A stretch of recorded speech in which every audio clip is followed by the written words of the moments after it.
Pelėsis gyvenantis namuose toli gražu ne tik estetinė problema, kaip dar daugelis nori tikėti.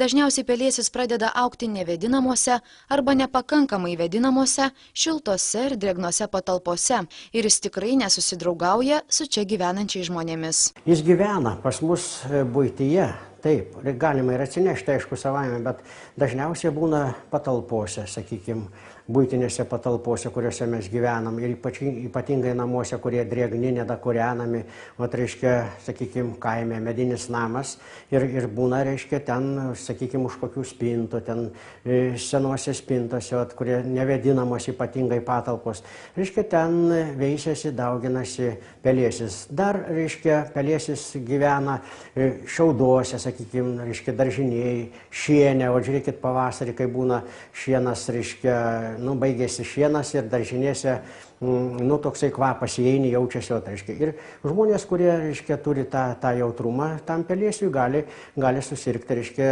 atitinkamomis lygomis.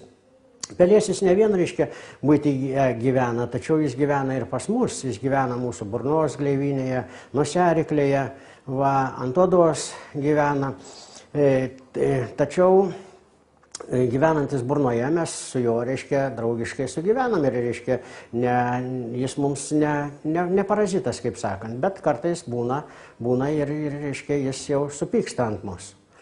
Taip kad pelėsis yra labai paplitęs. Pelėsis dauginasi sporomis.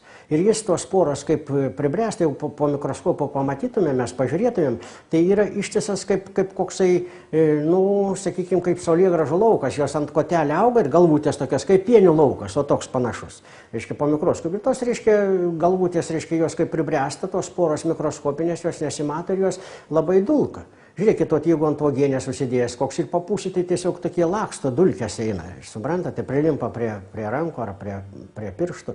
Tai jis dauginasi sporom ir, reiškia, patenka, reiškia, ir ore plaukia, ir kambario ore, ir lauko ore, ir taip, kad jo pilna visur.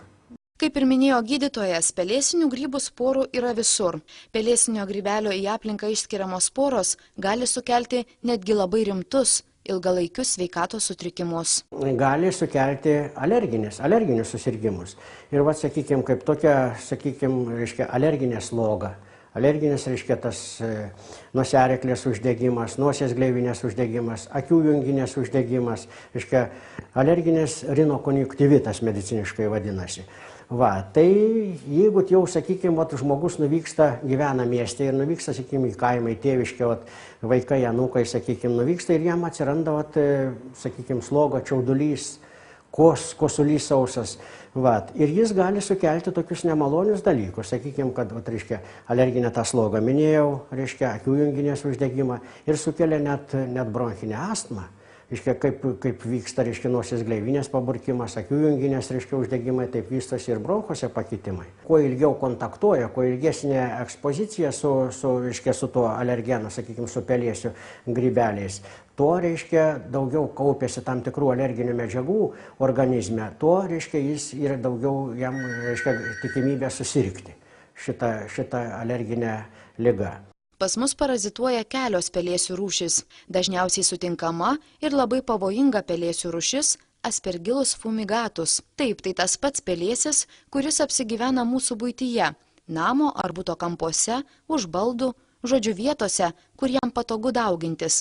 O mes gyvendami kartu su juo, kasdien kvėpuodami pelėsiais užterštų orų, galime labai savo pakenkti. Buvo labai įdomus atvejas, kad pelėsių grybelis, sakykime, žmogus persirgo tuberkuliozę, reiškia, labai tokia fibrokaverinė tuberkuliozė, kur įsivalo, reiškia, plaučių ertmės, plaučiuose atsiranda ertmės ir jos įsivalo ir jos lieka ilgam laikui, žmogui gali visą gyvenimą atsirasti, kai pasveiko nuo tuberkuliozės. Ir į tą vietą, reiškia,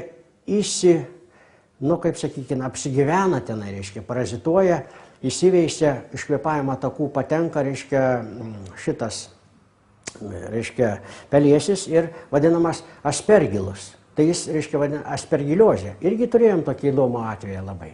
Vat, tai ir chirurgai operuoja juos, reiškia, ir labai bijo, tarp kitko, operuoti. Jeigu jau nustatoma yra aspergiliozė, plaučių aspergiliozė konkrečiai, tai jie bijo atidaro, reiškia, krūtinės ląstą ir bijo, kad tas pelėsio, reiškia, jis yra piktybiškas, aišku, savaime, kad neužkrėsti visos operacinės, suprantat. Tai va toks atvejis yra buvęs. Medikai tvirtina, kad labai dažnai